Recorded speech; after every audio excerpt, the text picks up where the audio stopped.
Welcome back to the Berg podcast. Thanks for joining us today. With me today is Ford. Hey, how's it going? And Dan. Hey, everybody. And kind of doing a summer check-in here, right? We've made it past the 4th of July holiday. We've celebrated Independence Day.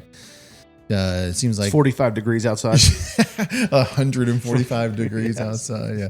Is that Celsius? Is that 45 Celsius? I don't know. If you're in the state of Pennsylvania, it's hot. I don't know the conversion, but yeah, it's hot. It's hot. And yeah, we're busy. We're adding new team members, and it just feels like it's not August yet, but it's the dog days, right?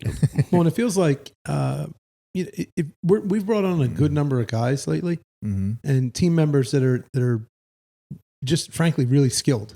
Guys that are able to do the work we do.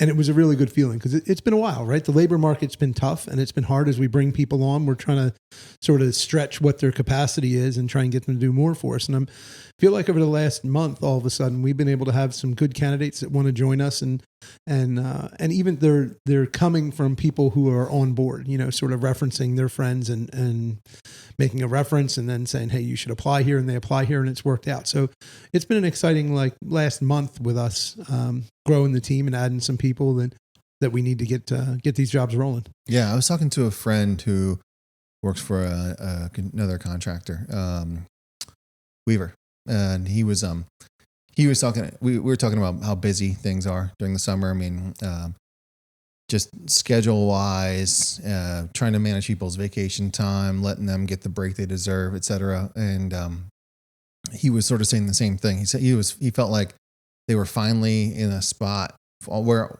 for whatever reason, they kind of felt, and I was expressing the same thing. Like we kind of felt like we had some attrition, some we expected, some we didn't expect, and but now finally seems like we're really caught some traction here with that recruiting piece and the combination of efforts between what Tori and Tracy and the team are doing to sort of help bolster the ranks in the busiest of times has felt good. Well, something else that's weird that has no data to back it up except for that just seeing our social media. It appears that like the team members that have been with us the longest, this is when they joined us, right? Like it wasn't the spring startup or whatever. Like it's just looking at it, what kind of struck me is that like all of our longer term team members are actually middle of summer, is when they joined. Yeah. And it's kind of odd because that's not like the season when you normally think that like teams grow. You're like, oh, we got to get fired up for the spring or whatever the scenario is. But like, if you look, yourself, both of you guys, Joe, like, the other Justin, I think everybody was like somehow in that middle of summer, which is kind of an odd thing, but it caught my eye that it was kind of unique that like the middle of summer term seems to be good because then you kind of feel like the people are coming for the right reasons and like, that kind of thing. I don't, it takes time to figure that out, but it's just kind of something that I noticed that was kind of odd that I was like, oh, maybe there's something to that. Actually, as you're talking about it, I was like, oh, what would cause that? And I'm wondering the same thing. Like, is it a seasonality thing, right? So like people coming in early spring, maybe wherever they were was slow and they're looking for something, or coming at the end of the season, maybe we worked longer into the season than some other people or something like that. So you do see maybe more fluctuation in those time periods. But yeah, you're right. A lot of the folks who have joined us in kind of that like late May to August timeframe, I mean, obviously there's exceptions to that, but it seems like a big growth period for us. Yeah.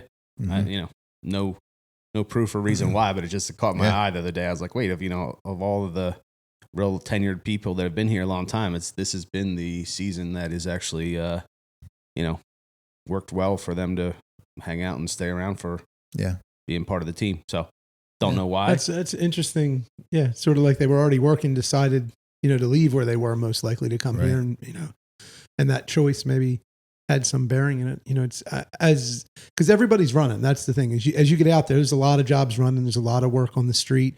All the companies are busy, And it's been fun the last 2 weeks. I've really made an effort to get into the field a little bit more than I had. Just pick my head up, as Ford says, right? Pick your head up and sort of look at where we are and try and assess how everybody's doing and talk to the people, see what everybody needs and how they're feeling. And it's been neat to get out there and see them. I mean, I sent Ford a couple pictures from up north at Brad's, and they were just, I mean, they were rolling. They had every piece of equipment was running. There was two pieces not running, and we were working on both of them. The mechanics are there working on both of them in the field. All the rest of the stuff's running. And that was fun to see. And then I was down at Longwood, and like polar opposites of our work scope, right? I mean, like right. you couldn't get more of the commercial side than Longwood. It's just so tight and so much going on. And then Brad's just wide open. But Longwood, I'm walking around and it's crazy. There's plants in the building. There's, a lot of the concrete going in, all the ponds are going in. It's starting to look like what it's going to be when people go to visit it when it's done. It's neat to see. But it's also, we're walking around and then, you see what the team has to deal with.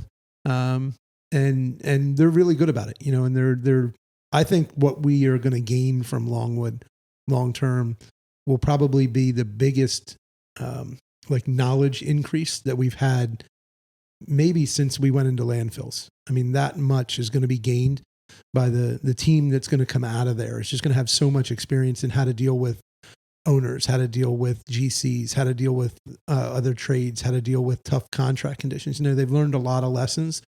And when I'm down there, one of the things I get to see now is how much better we are at dealing with it now 2.5 years in than we were 6 months in. We would have felt better about the job at 6 months, but it was because we didn't realize. But at this point, we know what it is. But it's been really interesting to watch the team just, one of the things that got me for it was that you and I didn't even talk about this. So we're walking around and Dylan, Stetson, and I, and then a couple representatives from Longwood and Reed Hildebrandt and whatnot. And I could feel that I wanted to be in an argument. Like I just was aggravated with his position. I didn't like their position. I didn't think it was reasonable. And I was ready to argue. And I just sort of watched Dylan move me away from the situation without anybody realizing it. He was like, well, let's talk about this. Let's look at this, like in an opportune moment when nobody was near me. And as we walked away, I was like, I want to get in an argument. He was like, I do. I don't think it's going to benefit us right now. And I was like, okay. So I walked away and they went on to look at the next thing. And then, Stetson came down and I was talking to Stetson and Dylan afterwards. And Stetson told me what happened. I was like, it's a good thing I wasn't there because I'd have just blown up. That would be ridiculous. And he was like, yeah, but we told him we weren't going to do it and why it was unreasonable and why it was not even acceptable, from a legal standpoint. We can't do what you're asking us to do. And it was, they were asking that we go outside the LOD because they don't like the grading outside the LOD. And Stetson was just like, no, like if you'd like to do that, you're going to need to do all the work to get your permit expanded so that we can work outside that LOD. Otherwise it is what it is. And when we're done, you can do the work to clean it up and fix it with someone.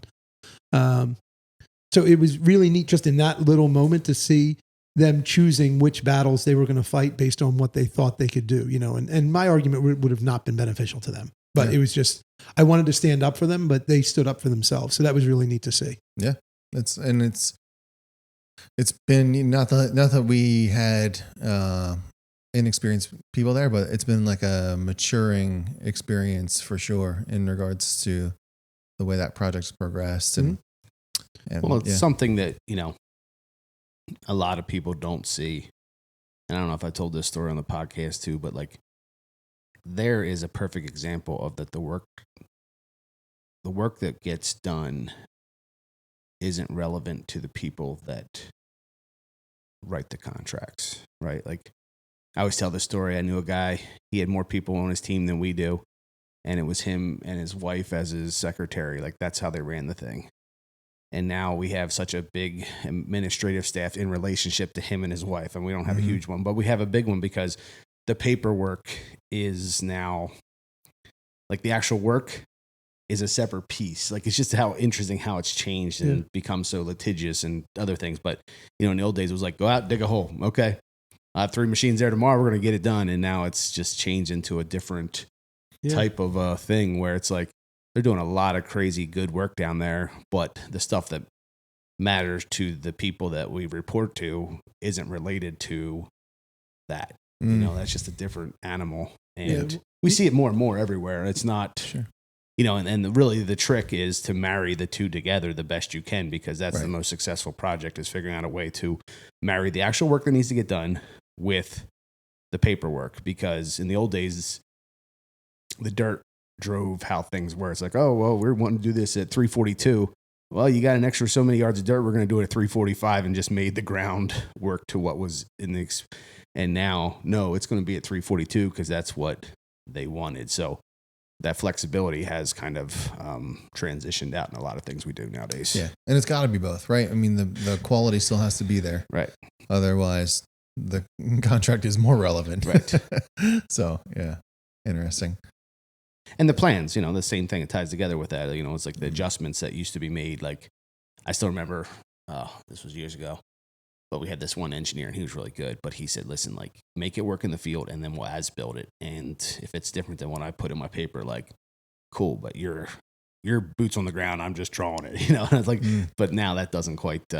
You don't get that as much. Right? Yeah. No, I think you will again, quite honestly. I mean, I don't think this is a one-way road necessarily, but I think it's a generational thing, and not in the way we normally speak of it, but I mean in terms of turnover, that you had a lot of really seasoned engineers who knew what they were doing and sort of been there. And then you have a lot of engineers that are younger that are coming in, and same thing with some of the companies being younger and all the pieces. And so they need to develop sort of a comfort level where they get back to that point and it really becomes what we talk about when, we talk about doing work that we know in places that we know with people that we know. And I think it really becomes important with that, who you're working with. That's, we had a small job recently that we gave them a number. They we've done a bunch of work at this place. And most of it like back of the notepad, what I mean? The engineer is an engineer we really do well with. He would draw it up and say, like, we need you to roughly do this. We'd say, okay, we can make that work. We'd say, this is how it's going to have to work. Very similar to what Ford said. And so we gave them a number, and the number was higher than they thought it would be. And so they said, well, we're going to get a check number on you. I said, okay. And they got a check number, and the check number was right with us, but a little bit higher, not by much. And so they said, well, we're going to stick with you. And it was actually a real benefit, because you think about it, like the owner got to say, like, they had no check on us. Sure. We advised this was the best way to do it. Yep. The engineer agreed. And then they said, okay, but we don't know if we want to pay this for it. And then they go check, and the guy says, this is the way I would do it, and this is what it would cost. And it's just slightly higher than us, and even if it was slightly lower, it wouldn't really worry me that much, because it's not, Sure. That's not the game. The game is, this isn't public bid. I'm not trying to beat you by $1. Well, and you were being honest. I'm just trying to give you the number that it's going to cost for us to do. Right. Yeah. Right. You weren't trying to beat somebody up. Yeah. You weren't trying to take advantage of the relationship. I wasn't trying to juice the number, but I also wasn't trying to, get as skinny as we could to get there. I was saying, this is what it costs to do what you want to do. Yeah. And we'll get it done. And I think that long term, that may be the most beneficial thing that will happen in that relationship over a course of a couple of years, is that when they checked, we were giving them a solid number. Now they're big projects, they're still going to bid. Sure. But, it's, and that was, I'm not even sure if that was commercial or, because it was that was one of those jobs that's right on the border of what special projects would handle versus what the commercial side would handle. And I actually think we bid it commercially, and we're going to do it special projects. Okay. So we have a few of those jobs that are running where, at one point there was no division, right? It was just Ford running the company. And then at some point we realized we needed to divide it. But as we've grown, that's another thing that's really happened for it, is there's some lines that are crossing over, whether it be Justin coming out of landfill and going into commercial, right. And that's not to say Justin's now a commercial foreman forever. It's just to say we're able to blur those lines a little better, I think, because we have an understanding and the team's stronger, so they can really do any of the pieces based on what's needed and what the schedule calls for. Yeah. Yeah, for sure. Which is exciting. I agree. Blurred Lines by, what was it, Robin Thicke or whatever that name was back in the day? Well, Pharrell? I think, I think that was actually by like Marvin Gaye or something. Yeah, the original. Oh, okay. Yeah, they stole that outright. Yeah. They couldn't even win that in a court case.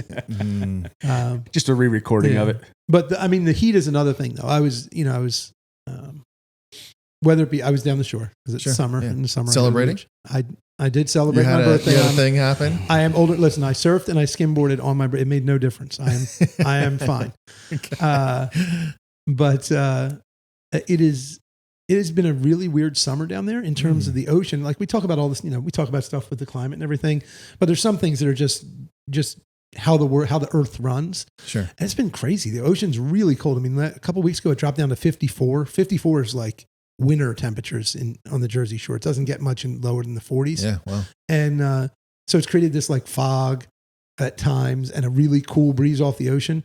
But I had called Ford a couple weeks ago because I went down and it was so cold, like you could have a blanket outside of my house, and it was like 90s. I called Ford. I was like, "Is it cooled off at home?" And he was like, "No." And then I think it was last week I told Ford the girls called me and they said, "Is there a nice breeze in Pennsylvania?" I said, "No." It was a gusts of like 2 miles an hour, and they were the same thing. And it has been interesting because when you're down there, you hear people talking about being back home, and even there was that thunderstorm that was supposed to come through, and they were worried about it down the shore, and it didn't hit. And then I talked to the guys, and they were like, "We got pounded. I lost power at my house in Pennsylvania," and but it's been weird with the climates because it has been so hot in Pennsylvania and just nasty humid. It's been tough conditions for the guys. And dry, because usually, from historical experience, you get a couple hot days like this. You're going to have a storm. Thunderstorm comes through. Comes through and breaks it. We've had storms and it hasn't broken anything. Like, it's just the next day it's back at it. Like, it is truly a different, different summer. And it feels like timing wise, from like the storms come through, like they come through in the middle of the night real quick when the temperatures are already down, or I don't know. It's interesting because you're right. You never feel that go out and it's 10 degrees cooler and the humidity just cut. It just doesn't seem to happen right now. Yeah. Well, that's what's crazy is they're not, the summer you always think of the humidity rises and then it reaches a certain point, boiling point, thunderstorm. Okay. And then it cools off and then it builds back up again. And that's the path. That's right. But this year it's been like 97% humidity and nothing happens. And then a storm blows through. And then even one of the storms a couple of days ago, I remember, I don't know the totals that they got at Bratz, but it was bad. Oh, a lot? A lot. Fast. But Longwood got a half an inch in 20 minutes. That's a lot of rain in 20 minutes. Yeah. 5 miles away at another site, Bancroft had relayed to me, they had 1.6 inches in 35 minutes. Oh my gosh. That's like somebody dumping a bucket of water on you. Like, it was, and it's been, it's so odd because it's the same storm. It wasn't like multiple storms, and then that storm tracked north through Vermont and just dismantled Vermont. I mean, Vermont lost like my uncle lives up there and they lost, I think, like 17 bridges in like a 12 square mile area. Like every bridge that crossed the river got blown out.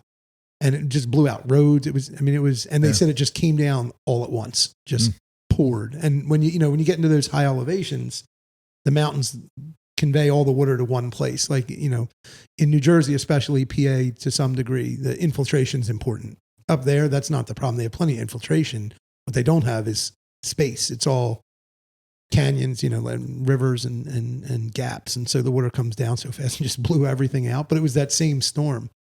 We know the funny part with that. So Sunday I was just driving on the turnpike and we got one of those heavy hitters, right? And so it was bad. Most people were pulling off the road. It wasn't that bad, but whatever. But I was heading west and two things happened. One is... That was your first mistake. Yeah. Trying to get home.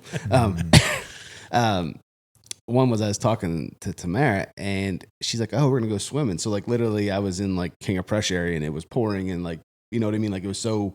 like you're saying, spotty. Isolated. Yeah. But then the second thing happened was mud from all the construction doing there was actually out on the road, and on the eastbound traffic was dead stop because of the mud coming out. Oh, jeez. And from all of us in construction, doesn't matter whose project it is, you never want to see that because you just understand that it doesn't matter how much E&S you put up, it doesn't matter all those things. They're only built to handle a certain quantity, and when it gets more than that, they get overwhelmed, and then to the average person, it looks like something failed. And it didn't fail, it got overwhelmed. There's a difference there. But you see it and you just feel bad because you know that contractor, whoever it is going to get an earful from somebody. They got a mess to clean right. up. And they really did everything that they were required to do. It's just that the volume in the time frame was unmanageable. Yeah. Well, and the funny thing about that, Ford, is 3 days earlier, I called you driving by the same thing coming east.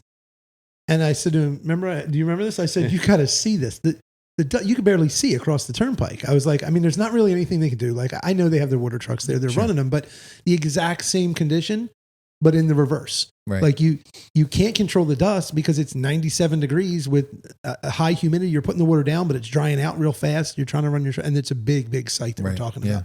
Moving a lot of dirt. And then 3 days later, they got water running across the turnpike. It's just it's a no-win situation in this. When you get into this sort of a situation with the weather, if you put down water, I actually made a joke to Gary. I told you that I made a joke to Gary. I called Gary after that storm and I said, hey, we talked about that you needed me to figure out something with the water truck. I figured it out. I sent it up last night. He was like, it poured here last night. I was like, you're welcome. Yep. Taken care of. Taken care of. No for dust at least today. 6 hours, right? No dust today. Yeah. Once you put your blade in the ground, it'll disappear. It'll get But for dusty right now again, on yeah. top, it's good. Yes, the spottiness is funny. Like, I don't know. I feel like at our house, we're like kind of in the valley, and like so much of it goes right around us, never touches us. And I've probably had half an inch in the last 3 weeks at my house, and we get like 5-10 minutes of real heavy rain. I know because it blows everything out in the basin, but it is dry by the morning. It's like it never happened. Yeah, we get a lot of wind. Like when you're talking like microclimate like that, for me, because I'm sitting like sort of in between two little ridges. Mm-hmm. We get a lot of wind, so we lose power a fair amount because very close to my house. I mean, in the past probably 4 months, I've lost power probably 4 times. Really? Mm. And every one of them, I saw the tree. Like the tree came down. It was within a half a mile of my house. Something else that's funny about that, because we've had some power issues at the office here, and it's like, at this point, power is less relevant than the internet for what we do for a living, which we're in construction. That should not be that way. But literally, like, either they both can be out, but if there's power but no internet, it's actually less functional than, it's just crazy how that has transitioned in, kind of talk about like those companies that ran differently back in the day. But literally, like, if we don't have internet access, so much SaaS stuff and all the things that we run for different products, it's just as crippling as not having power. Well, and not only that, but like you think about the handful of people we have that remote in from, being on site, project managers, etc. And no internet, no network connection. Right. Like, so it's not like they could be fine wherever they are and still get access to it. But yeah, that with one of the times that happened recently, they were, we had lost the internet. I think the power came back on, right? And then we had some sort of regional outage. Yeah. So regional outage like right over top of us. It was within a couple of days of each other, right? So there was like power outage here for like 8 or 10 hours, right? And there was only like 140 like buildings that were impacted, and we were one of them. Yeah. And then 2 days later, the internet was kind of spotty. I called. There's like, yep, no problem. Like, it's fixed. And then the next day, out. Yeah, dead. Yeah. Because that first day, my cell phone wouldn't work. Yeah. Like it was impacting the towers. We noticed our cell phones weren't working. And one of the PMs was working remotely, and he was like, well, I'm just going to work from home. I was like, you can't, because now the server's not working. Right. Yeah. You can't access our server. You can't get to the information. You can't get to the information. But I mean, he said to me, he said, I kind of miss the days of pencil and the paper now. I was like, yeah. Well, I was actually thinking about it because I heard that, I don't even know if it's true, but I was talking to someone was talking about Houston because they got after that storm. Right. And they were like 2 weeks without power down there. Like, I mean, that's the interesting thing of it. Like when we have really big things, like I remember years ago, we had like 4 or 5 days without it. And my dad like hooked up a inverter off a car to keep like at least the refrigerator running and stuff like that. And we're using candles for everything. And now it's like, it's such an inconvenience if it's 2 or 4 hours because you're like, okay, I just can't quite do this or do that or whatever. But I mean, imagine like 2-3 weeks without juice. No, like, I mean, the thing is, for work, it'd be really hard to imagine. But I do think there is a similarity to what we talked about a couple podcasts or a while ago about snow. That if it's going to snow, it was a conversation I think I had with Brad. If it's going to snow, then snow. Like, let it snow 18 inches, 20, shut everything down. Sure. Yeah. And then, okay, we're not going to be able to work for a few days because it snows. But when it snows, 4 to 6 inches, everybody's like, well, and why won't you be at the dirt sites tomorrow? Like, well, the guys just had to work 30 hours. They don't get it. And I think there's a similar thing. Like if power was just outright off or you lost connectivity for a week, everybody would know it, and they'd be like, well, what are they going to do? You know what I mean? I don't know what would happen exactly. They'd be less accepting, but if you don't have it in a big area, what are you going to do? Like a hurricane tornado scenario. Whereas when it goes down for 6-8 hours, or for 140 properties, nobody even knows. They're just, why are you not answering your phone? Yeah. Why can't you guys get anything done? You shut the whole office down. Everyone go on vacation for today. Yeah. Well, in Houston, it was funny. We had a company that we did some work for, and they were supposed to have sent a check, and he actually texted me and he said, as soon as power's back up in Houston, we'll get everything together and get all the stuff out to you. I didn't think about it that they were in Houston because it's a local job. But then he eventually got back to us, but he said, once power comes on and we have internet, then we can access our system. Then we can cut the check. But until then, we can't cut the check. And it's funny. It was that exact scenario. Because I said to Brian, I was like, there's not really anything I can do. Like he can't do anything. His system's locked down. Just do what you can. Yeah.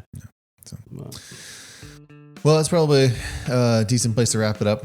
I'm not sure what we talked about. Good random spot. Yeah. It's hot. Yeah, it is hot. We're getting a lot of work done. We've got new team members. And somehow we've got snow in the middle of July. We got snow in Talk July. about snow in July. Yeah, so, That'd be something. yeah, we snuck the beach in there. Yeah. So, and Dan's birthday. Yeah. Couldn't go without being mentioned. All right, folks. Thanks for joining us today. We hope you come back for another episode.